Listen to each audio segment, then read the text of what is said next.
Hi, I'm Elise. My sister once looked at a gift I made by hand and laughed, called it cheap in front of everyone. But that wasn't the worst part. The real blow? She planned her dream wedding in the house we inherited together, while secretly trying to take my name off the deed. I wasn't just excluded. I was being erased. Ever been the one who stayed quiet to keep the peace, only to realize they counted on that silence to take everything from you? What would you do if your own family treated you like a footnote? Let me tell you what I did. The house didn't smell like home anymore. It had the same cedarwood beams, the same whitewashed porch, but the air inside was different. Overly floral, too polished, like it had something to prove. Someone had lit candles that smelled like lavender mixed with citrus. Celeste's idea of elegance. I hadn't been in that house in months, maybe longer. And today, I wasn't there to feel nostalgic. I was there because my name was still on the deed, even if it had long since been erased from conversation. The front door was already open when I walked up. Guests floated in and out, all pastels and polished shoes, holding glasses that clinked even when no one said anything meaningful. I stepped inside, holding the small wrapped box close to my chest, trying not to crush the ribbon I'd tied that morning. "There you are," Celeste said, sweeping toward me like a designer storm cloud. "Perfect timing. We were just about to toast." She kissed the air beside my cheek, already pulling away before my hand could settle on her shoulder. Her voice dropped to a hush. "Try not to make it awkward, okay?" I gave a smile that didn't reach my eyes. "Wouldn't dream of it." People were standing in small groups, every conversation sprinkled with name-dropping and wedding talk. I spotted Nolan near the back of the room, holding a glass of something with bubbles. He nodded politely at me, but the kind of nod you give someone you've heard about, not someone you know. My palms were starting to sweat. I gripped the box tighter. "Let's do presents now," someone chirped. Vanessa, maybe. Celeste's friend from college, who once said my art looked very emotionally brave. Celeste clapped her hands and motioned toward the side table, now covered in glossy gift bags and envelopes with metallic script. "Start with the small one," she said, her gaze landing on my box with the kind of smile that doesn't belong on a face but in a mirror. I stepped forward and placed it in her hands. "I made it myself," I said, my voice steady. "Oh?" She blinked at me like I'd said I'd built a house out of toothpicks. She peeled the paper back and opened the lid. Inside was a hand-stitched embroidery piece, our family tree, down to the details. I'd worked on it for weeks, matching thread colors to old photos, choosing a frame that wouldn't overwhelm the stitches. Every name had been placed with care, even hers. She stared at it. Her lips twitched. "Oh my," she said, then looked up at the room. "This looks so cheap." The words hit harder than they should have.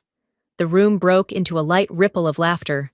Polite, restrained, but loud enough. Nolan let out a half chuckle, then sipped his drink to hide the rest. Celeste shook her head with mock pity. "You know there's a registry, right? But this is sweet, I guess." I said nothing, just nodded and stepped back. My face felt hot, my ears ringing, but I kept that smile glued on like armor. I spotted a couple exchanging glances, clearly unsure if they were witnessing a joke or something meaner. The embroidery lay on the table, sideways, the frame catching too much light. A few minutes later, Celeste clinked her glass. "I just want to say thank you all for being here. This home, this legacy, has been in our family for generations. My mother, my grandmother, even great-grandmother stood on these floors. And now, I get to start a new chapter here, with the man I love." She raised her glass. "To family tradition." Everyone toasted. Except me. Because I knew what wasn't said.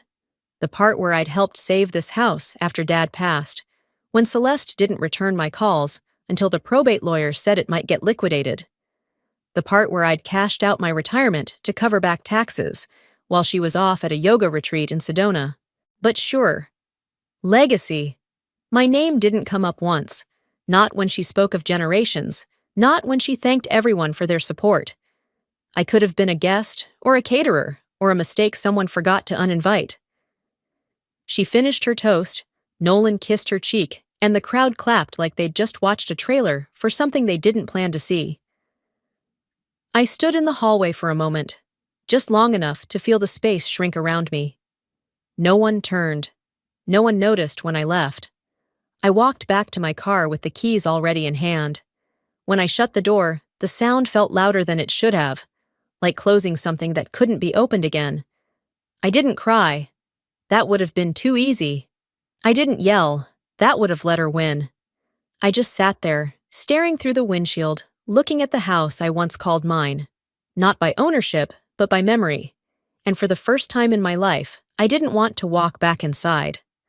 By the time I got back to my apartment, the sun had already dipped below the rooftops. The heat of the day clung to the sidewalks, like it refused to let go.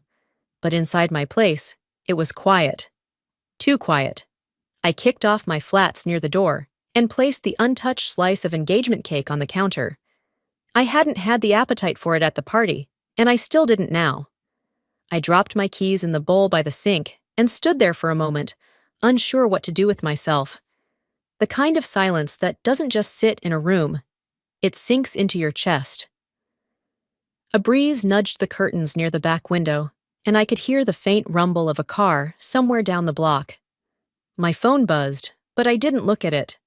I already knew it wasn't Celeste, or Mom, or anyone that would say what I needed to hear. I sat at the kitchen table and opened my laptop, more out of habit than anything else. A notification popped up. Celeste had shared the party video link with the family group thread. The subject line read, "For the memories?" I hesitated. Part of me wanted to ignore it, but my curiosity got the better of me. Maybe, just maybe, I'd be in it. Maybe she remembered something that mattered. I clicked play. It opened with a sweeping shot of the house, the camera moving through each freshly polished room, soft piano music playing under the footage. The next frame jumped to Celeste and Dad, fishing off the dock, back when we still had the lake house. Then her prom, her first wedding, her graduation. Our mother hugging her tightly outside a church. Not once did I appear. I watched the entire thing, 7 minutes, 23 seconds, and my face never showed up. Not in the group photos, not in the candids, not even in the background. I refreshed the page. Thought maybe it was an error. Maybe there was a second video. I searched the link history. Nothing. She'd curated a history that erased me completely. Like I was a footnote she'd decided wasn't relevant anymore. I leaned back in my chair, blinking hard. Not because I was going to cry, but because my eyes had dried out from staring too long without moving. My phone buzzed again. A message this time, from the planner probably. I ignored it. When I went to put the laptop away, I noticed something under the pile of mail on the entryway table. A tri-folded brochure, creamy paper with gold embossing. It looked like something printed for a museum. At the bottom, in elegant serif font, "The Catherine Legacy Home, preserved by Celeste and family." I stared at it for a moment before flipping it open. Inside was a narrative, more polished than truthful, about the remarkable women of the Catherine line, with Celeste listed as the current steward of the estate. No mention of me, not even in the smallest print. There was a page on family contributions, too. Grandfather's military record, Celeste's charity events, my mother's civic awards. Again, nothing about the years I handled the estate taxes or the summer I refinished the floors myself when we couldn't afford contractors. All of it vanished, overwritten. I pressed the brochure flat against the table and ran my hand across it like it might change under my touch. It didn't. Instead, a memory surfaced, uninvited. I was 18. Celeste had just graduated college, and Mom had thrown her a big party in the backyard. The day after, I stayed behind to clean. Scrubbed the grill, hosed down the patio, threw out soggy paper plates. Later that night, I opened the fridge and found a small cake box shoved to the back. "Happy birthday, Elise!" written in faint icing, tilted from the car ride over. No candle, no card. That night, I told myself maybe they were just tired. Maybe they forgot the date. Maybe I hadn't reminded them enough. That's how it starts. The excuses you build to make silence feel less cruel. I looked at the brochure again.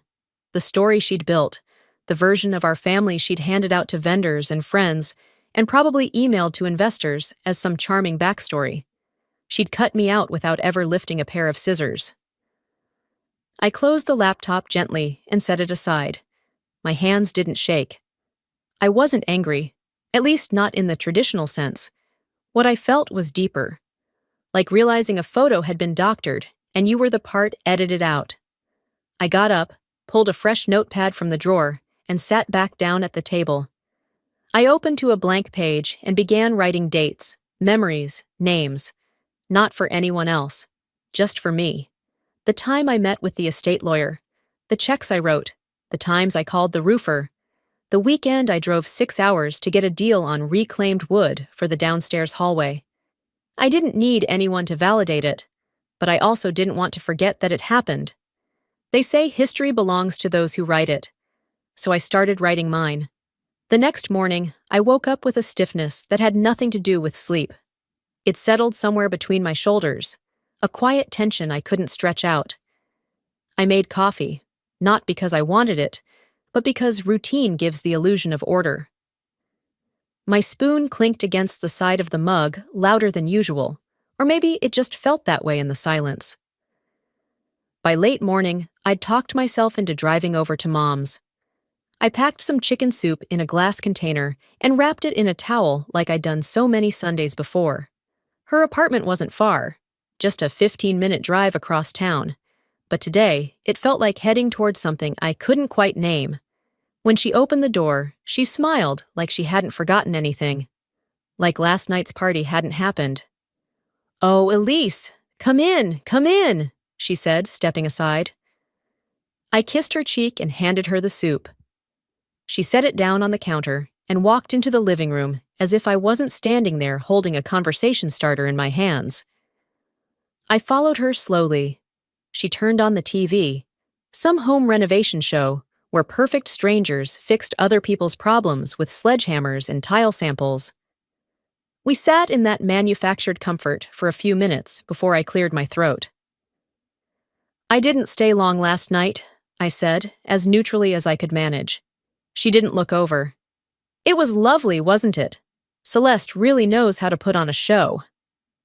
A show. That was exactly what it was. I nodded slightly. It felt a little distant. That got her attention, barely. "Well, your sister has a lot on her plate right now.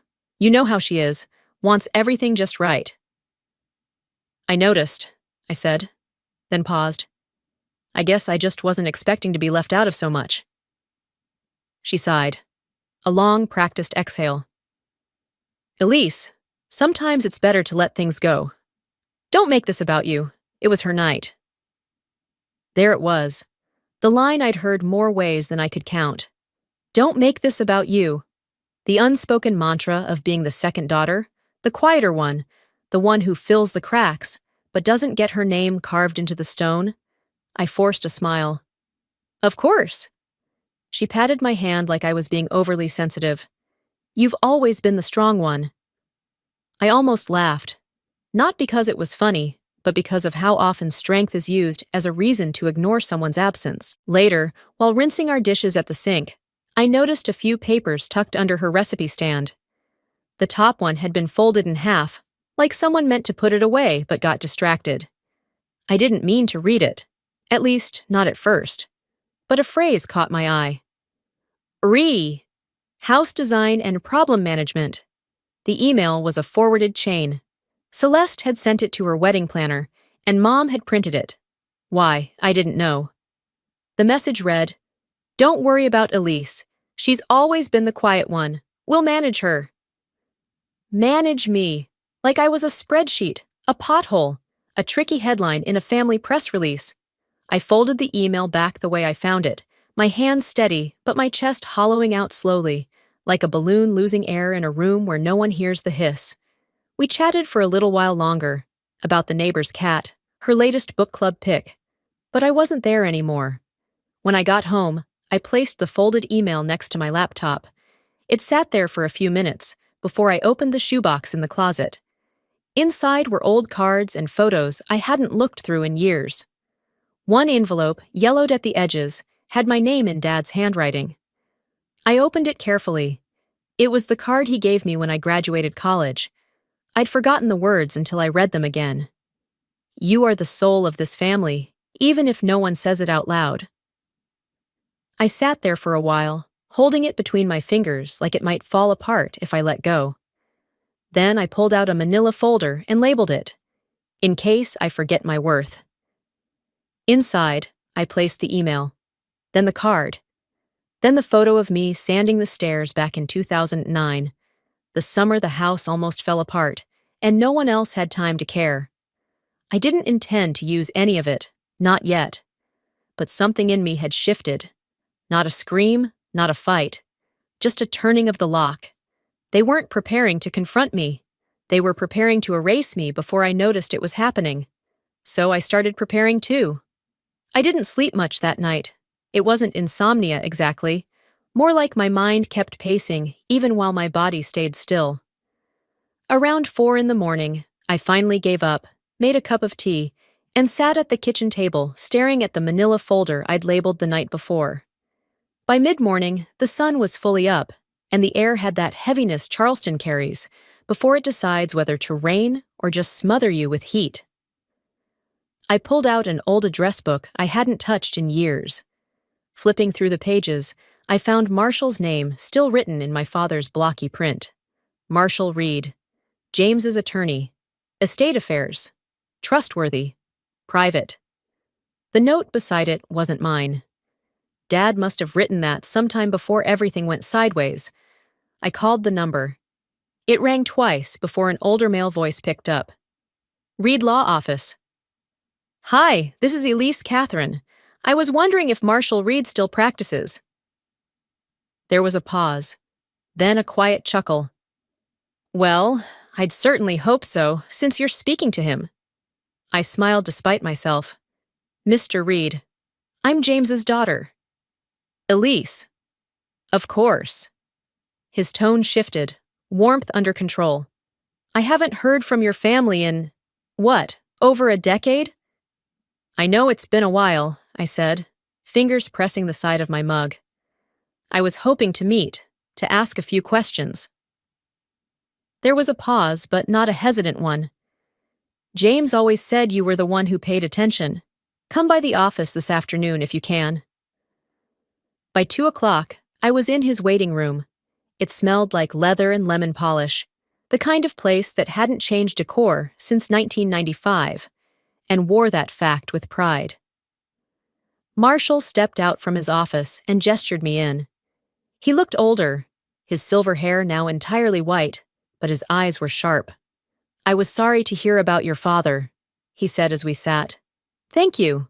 What can I help you with, Elise?" I pulled the folder from my bag and placed it on the table between us. "I just need to know what my rights are, regarding the house." He nodded, stood, and walked to a filing cabinet behind him. He didn't need to look hard. He knew exactly where to go. He returned with a thick envelope and opened it slowly. "Your father was meticulous. He made sure everything was clearly outlined." He laid out a page in front of me. "Original deed, signed by your father. Ownership split 50-50 between you and Celeste."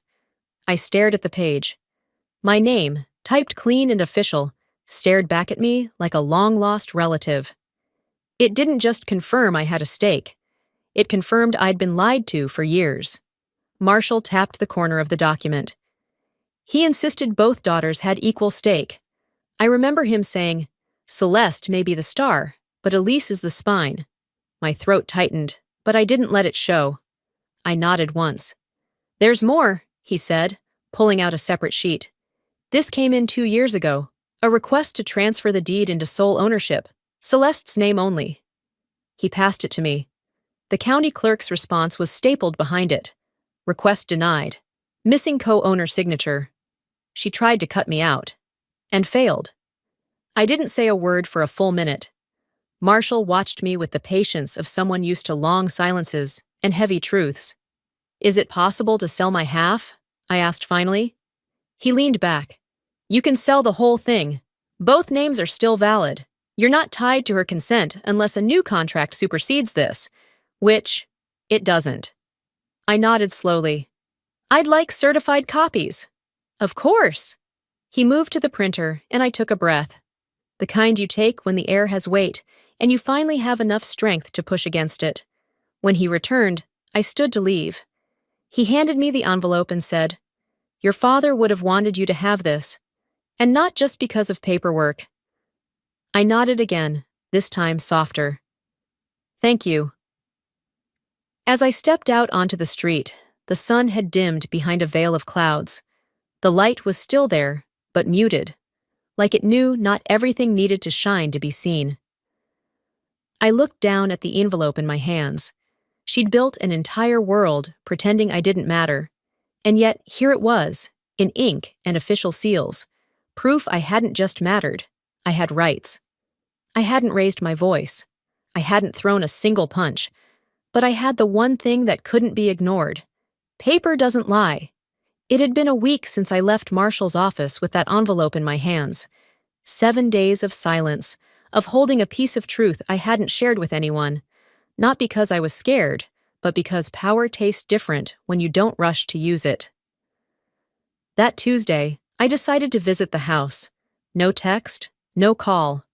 Just me, showing up under the pretense of checking in. After all, no one had officially told me I couldn't. The door code hadn't been changed. That alone told me everything. Inside, the place looked more like a showroom than a home. Soft jazz hummed from ceiling speakers. There were fresh flowers, white hydrangeas, Celeste's favorite, placed strategically around the rooms. The kitchen had been staged, with fake croissants on a white plate and a bottle of wine I knew neither of us ever drank. I stood there for a moment, absorbing it all. The wallpaper we'd chosen after Dad passed had been replaced. Light gray now, with gold accents. Very bridal magazine. Very not us. I wandered further in, slowly, my footsteps muffled by the new rugs. On the counter sat several design catalogs, fabric samples, and a stack of sticky notes with Ivana's handwriting. The wedding planner. Her bag was tossed casually on one of the dining chairs, as if she lived here now. I didn't touch a thing, not until I reached the stairs and looked up toward the second floor. My old room. It felt strange walking those steps again, like visiting a memory someone else had tried to rewrite. The door to my room was closed. I turned the handle and stepped inside. The walls were painted a sterile cream. My bookshelf was gone. The closet was filled with clear bins labeled coats, centerpieces, and emergency heels. On the wall was a taped copy of the floor plan, in red ink, guest coat room. I didn't cry. I didn't even blink. This wasn't anger. This was confirmation. They had taken the one room that had still carried my shape and turned it into a closet for strangers. I walked back downstairs, and as I passed the front hall, I noticed an envelope with my name written on it. Handwritten, but not by anyone who cared. I opened it, thinking maybe, just maybe, it was a note, an apology, a conversation starter. It was a misdelivery. Inside were wedding planning notes. Celeste's notes, addressed to Ivana. My name came up only once. Feel free to remodel all areas except the front parlor and dining room. That's where the guests will take photos. Elise doesn't really use the upstairs anymore. I took a picture of the page with my phone, then folded the papers neatly and slid them back into the envelope. Let them think I never saw it. Let them keep assuming I was still asleep. On the way out, I didn't slam the door. I didn't leave a note. I simply walked to my car, started the engine, and let the heat from the windshield soak into my skin while I sat and thought. Back at my apartment, I made tea, sat at the kitchen table, and opened my laptop. I'd been putting it off, not because I wasn't ready, but because I knew that once I started, there'd be no going back. I pulled up a browser, typed slowly, and found a contact form for a local private realtor. One I'd met once years ago when helping a friend relocate. They specialized in historic homes and confidential listings. In the inquiry box, I wrote, "Waterfront property, historic, motivated seller, discretion essential." I didn't name the address, not yet. But I knew they'd call. Homes like ours didn't sit long, not in Charleston, not with a backyard that kissed the marsh. When I hit send, I didn't feel guilt, I didn't feel fear, I felt calm. They had repurposed my room, my history, my presence, but they had no idea I'd already started repurposing the house. Not to get even, to get free. 3 days passed with no word from Celeste. No calls. No carefully worded emails. No surprise knock at the door. And I knew that silence wasn't peace. It was calculation. She was either pretending nothing had happened or planning her next move. I wasn't sure which was worse. On Thursday morning, I was steeping tea when the doorbell rang. It wasn't a neighbor or a package. It was Celeste. She stood on my front porch in white linen, her arms folded like she was about to deliver a warning, not a greeting. Behind her, Ivana lingered a few steps back, sunglasses still on despite the overcast sky. "Open the door, Elise," Celeste said, tight-lipped. "We need to talk." I didn't invite them in. I simply stepped aside. She took that as permission and breezed past me like she still owned the house and the air inside it. The planner followed, awkward and silent, clutching a sleek leather portfolio like it might shield her from the tension crackling in the room. "I got a call," Celeste began, turning to face me once I'd closed the door. "From someone in real estate. Said the house was being quietly marketed. Can you explain to me why my wedding venue is being listed behind my back?" I stayed calm. "Have you looked at the deed lately?" Celeste blinked. "What's that supposed to mean?" I walked to the hallway table, opened a drawer, and pulled out the certified copy Marshall had given me. I held it out without a word. She didn't take it, so I laid it gently on the entryway table between us.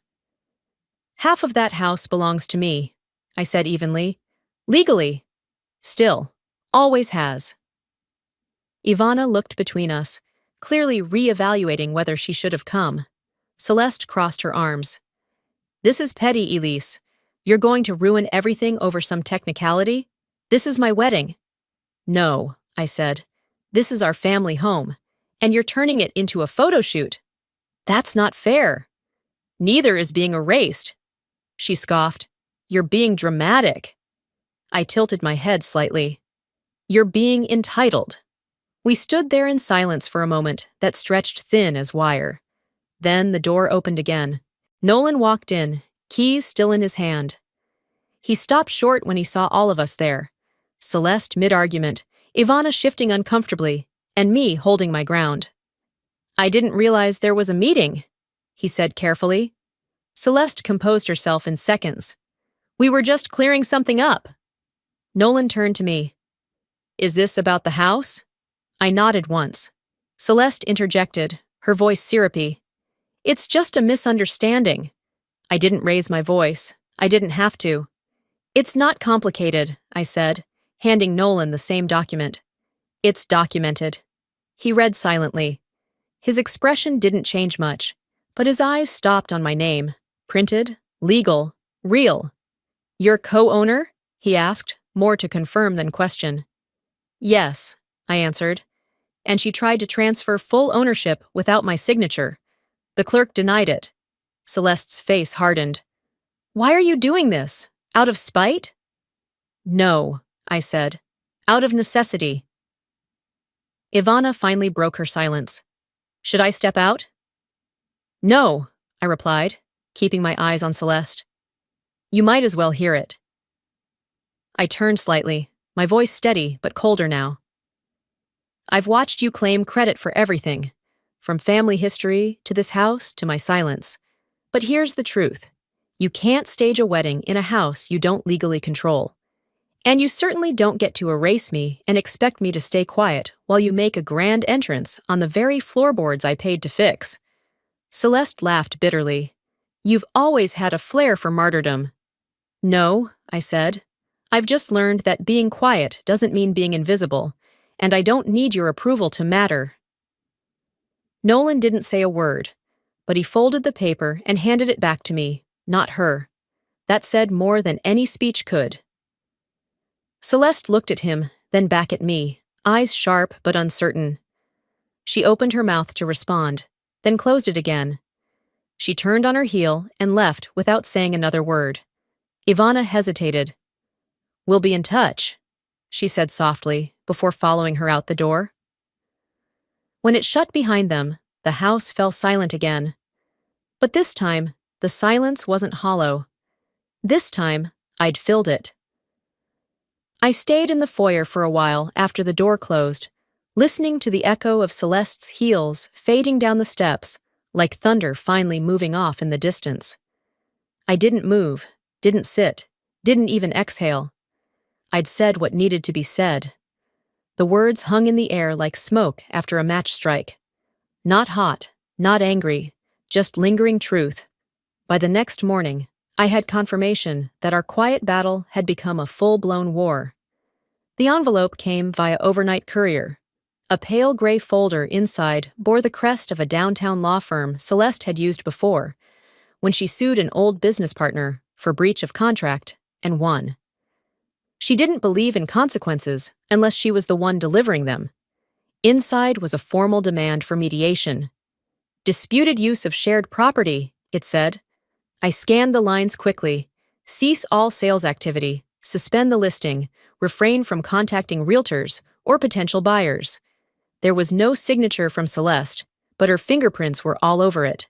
Before I had time to digest it, my phone buzzed. "Hi, is this Elise Catherine?" a familiar voice asked. It was Marcy from the realty firm. "I just wanted to give you a heads up. We got a call this morning, someone claiming you didn't have legal authority to list the property. We've paused things for now." Of course she did. The same woman who ignored every bill I paid, every repair I made, now suddenly remembered we shared something. I thanked Marcy, told her I'd be in touch soon, then hung up. It took less than 24 hours for Celeste to strike, but I was done being caught off guard. That afternoon, I drove to my doctor's office. I'd known Dr. Ellis for over a decade.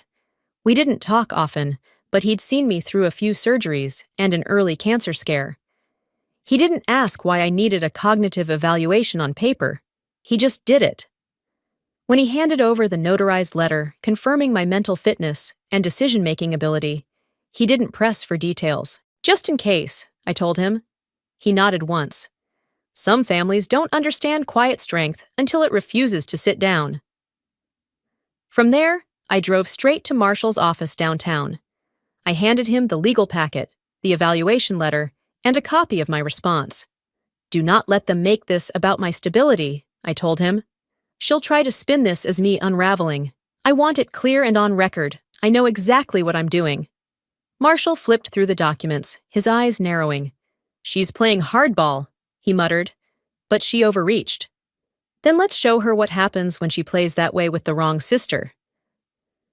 That night, I didn't sleep again. But it wasn't anxiety this time. It was clarity. Focused. Clean. The next morning, as I sat on the porch sipping coffee, Silas pulled into the driveway. I hadn't called him. I didn't need to. He stepped out of his truck with a thin binder under his arm, and the same quiet determination I remembered from the day he helped me move out of my college apartment in a single afternoon, never asking for help, never expecting thanks. "I figured you'd need this," he said, handing over the file. Inside were archived property records from the city, every tax payment, maintenance receipt, and property upkeep bill under my name since Dad passed. 12 years worth. "In case they try to paint you like a visitor," he said. I looked up at him, my throat tight. "They always thought I wouldn't fight back." He shrugged. "They don't know you like I do." Marshall called 2 days later. "She's backing off," he said plainly. The documentation was clear. Her lawyer didn't expect that kind of preparation. "And the house?" I asked. "Still yours. The listing can resume. The venue is now legally compromised. Her contracts won't hold." I hung up the phone and set it gently on the table. I didn't cheer. I didn't feel victorious. I felt steady, like someone who had been leaning too long and finally found solid footing again. A few hours later, I got a message from an old family friend, Karen from Dad's side, the kind who called everyone Han and always wore too much perfume. Elise, I don't mean to pry, but Celeste's saying you've been having episodes, that you might be making impulsive decisions.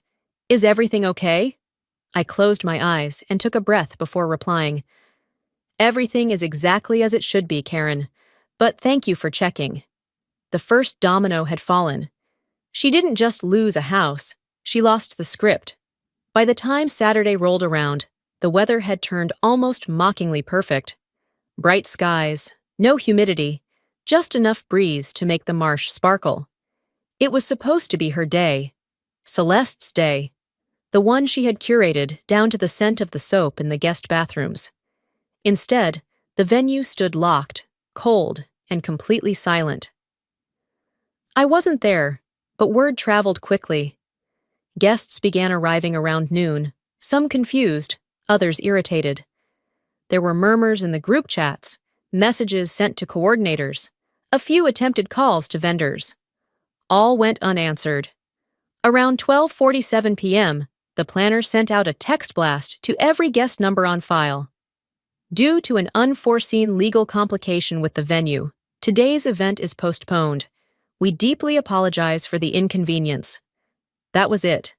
No explanation, no relocation, just gone. I heard about it first from Silas, who had been walking past the venue on his way to meet a client nearby. He called me, not out of curiosity, but with a tone I hadn't heard from him since our 20s, measured, tight with something like disbelief. They were unloading flower arrangements when they got the word. The truck turned around. You should have seen Celeste's face. I didn't ask for details. I didn't want them. By late afternoon, the hashtags had started. Nothing massive, just enough to leave a digital bruise. Wedding fail, shattered venue gate, Shark Celeste crisis. A few boutique blogs picked it up by evening. A headline read, High-profile Charleston PR exec's wedding implodes over property dispute. The article mentioned an undisclosed legal error involving co-ownership.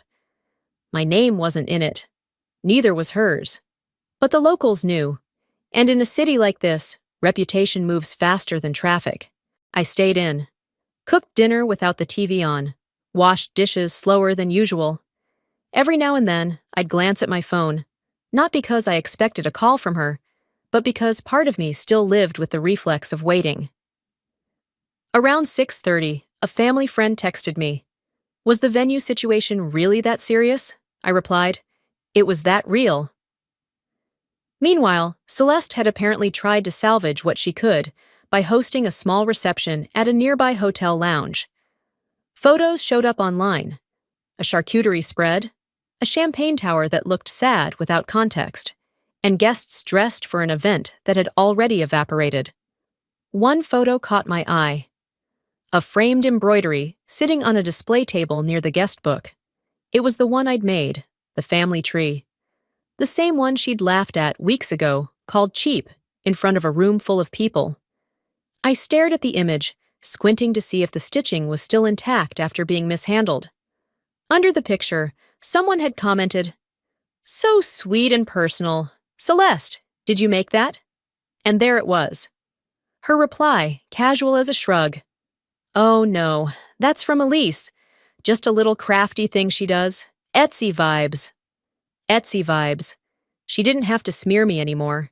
She could just reduce me to something novelty level, an accessory to her aesthetic. Nothing dangerous, nothing meaningful. Just a woman who made things with thread while the rest of the world built real legacies. But real legacy doesn't fold when the paper arrives. Hers did. At some point that evening, Nolan left. I know this because Karen called, again. Said she saw him at the hotel lobby alone, sipping a bourbon, tie loosened. He looked distant. She tried to hug him for a photo, and he kind of stepped back. You could tell. Later, I heard what he told her before walking out. This wasn't a disaster, Celeste. It was a reveal. I didn't hear from him. Not directly. But that was fine. The beach was quiet that night, and I needed air that wasn't recycled by someone else's narrative. I took a walk by myself, my hands buried in my jacket pockets, the hem of my jeans dragging through the sand. Halfway down the shore, I reached into my pocket and pulled out a small envelope. It was the wedding invitation, the one that arrived 3 weeks ago, white gold embossed with embossed initials and a wax seal I never broke. I didn't open it. I never had. I stood at the edge of the water and let the wind tug at the corners of the envelope, just enough to feel the tension between my fingers and the waves. Then I let it go. No speech, no tears. Just salt air, the sound of retreating water, and the soft thud of something meaningless meeting the sea. I didn't ruin her wedding. I just stopped pretending it belonged to all of us. The envelope disappeared into the waves without resistance, and I didn't look back. I stayed on the shore until the tide began to crawl up toward my shoes, then turned and walked home with my hands in my coat pockets and my head clear for the first time in weeks. That was a month ago. The apartment I moved into afterward is nothing special by Charleston standards. 2 bedrooms, lots of light, creaky floors in just the right places.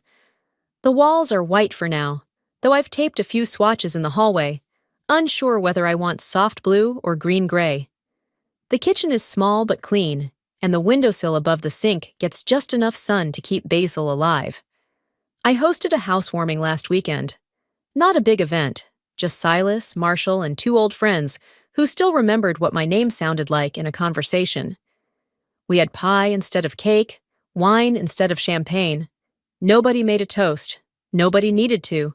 We laughed about the heater making strange noises, and someone brought a plant I didn't know how to take care of. It felt easy. Real. A painting I finished last spring hangs near the living room window. It isn't of the house. I don't think I'll ever paint that house. It's of the shoreline I walked that night, done in soft strokes and muted tones.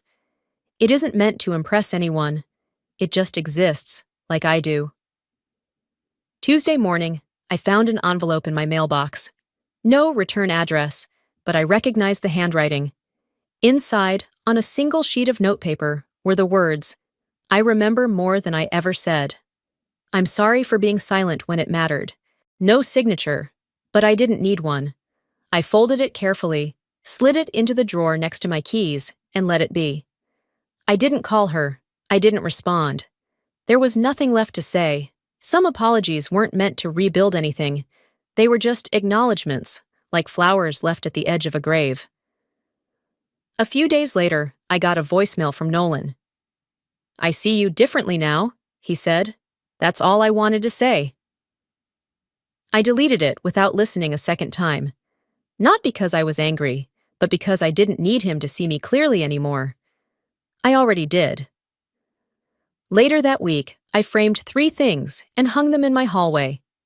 First, the embroidery piece I had made for Celeste's engagement, this time reframed in oak, the stitching pressed smooth behind glass. Second, a copy of the letter Dad wrote me when I graduated college, the one I almost threw out years ago. Third, the certified copy of the house deed, my name clearly printed beside hers. I didn't frame them for spite. I framed them for remembrance. Not because I needed to prove anything to visitors. Honestly, most people will walk past them without a second glance. But because they remind me that what was real doesn't stop being real just because someone edits the narrative. I don't know what Celeste is doing now. I heard from someone that the hotel pulled out of her event partnership and that the firm she was consulting with politely paused their agreement. She hasn't contacted me, and I don't expect her to. I don't wish her harm, but I no longer wish her access either. People like her don't fall apart overnight. They rebuild fast, faster than we think, but not always wiser. The difference this time is, she'll have to do it without me propping her up from the shadows. As for Mom, I think that note was the most she could offer. Maybe she thought silence was safer. Maybe she thought love meant avoiding hard truths. Maybe she just wasn't capable of saying more. Whatever the reason, I no longer carry the weight of waiting for her to say it right. She tried. and I've let that be enough. This morning, I walked to the cafe around the corner and sat by the window with a book I never opened. The light poured in at an angle that made everything seem soft. I sipped my coffee slowly and watched people pass by, without feeling like I needed to be anywhere else. Home isn't always a place. Sometimes it's the absence of performance. Sometimes it's the quiet you choose, not the quiet you endure. Before I end this story, I want to say something from the heart, especially to those of you watching who felt unseen in your own family, unheard in your own home, or unvalued despite everything you've given. Here's what I've learned. Silence isn't always weakness. Sometimes it's wisdom. Sometimes it's strategy. But there comes a point when silence is no longer noble. It's erasure. And no one should be erased. You don't need permission to matter. You don't need a spotlight to have worth. And you certainly don't need to prove your story to those who've already decided not to hear it. Sometimes, the bravest thing you can do is walk away. Not out of anger, but out of clarity. Not to win the fight, but to stop being part of one that was never fair to begin with. So if you're at a crossroads, wondering whether to speak up, step out, or simply stop chasing validation, this is your sign. Take your space, write your version, and don't apologize for building something better than what broke you. Now let me ask you, have you ever been pushed to the edge by the very people you once protected? Have you ever had to reclaim your worth quietly, in a way no one saw coming? Tell me in the comments. I truly want to hear your story. If this video touched something in you, comment with a 1, or let me know where you're watching from. If it didn't resonate, that's okay too. Tell me why. Let's talk about it. And if this story meant something to you, if it made you feel seen, please hit that subscribe button. There are more stories coming, real ones, quiet ones that fight with truth, not noise. Thanks for spending time with me today. See you in the next story.